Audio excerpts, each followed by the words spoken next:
Going into last Worlds, we had a bye for the entire group stage. So basically we're trying to get as much practice as possible so that we'd be kind of on par with other teams who actually got to play the group stage. Basically everyone said we're the only hope for North America. When everyone's saying that, your friends, your family, everyone, there's just so much pressure. Like, we already had pressure to perform for ourselves. We didn't want to make an embarrassment out of ourselves, but we wanted to prove that we were good. We were really anticipating playing against a Korean team. And so when we got up against Fnatic, I think we might have underestimated them a little bit.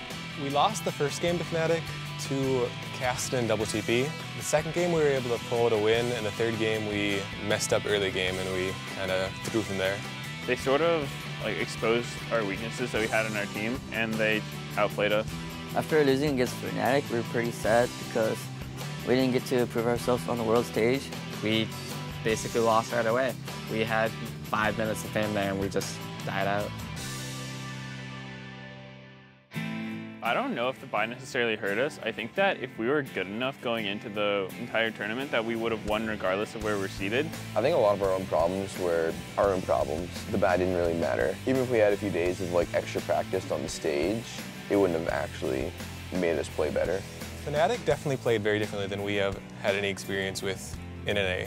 The international playstyle at Worlds, I would say it surprised me a lot. When we played Fnatic, that was our first time playing against an international team as a team together. Since then, we've just had a lot more opportunities to play against international teams, either in scrims and tournaments. Every time we played against other teams in Europe or anywhere else, we just kept getting better and better. When we went to All-Stars, we got to practice against SKT and other teams, and that helped us a lot.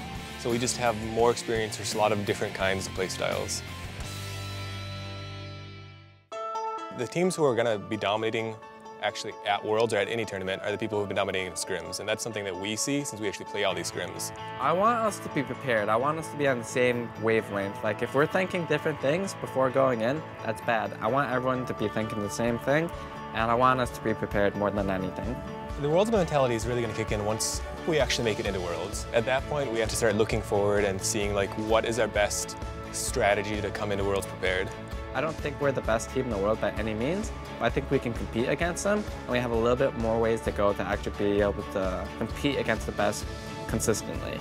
Our ideal North American playoff run would just be us playing our best for every round.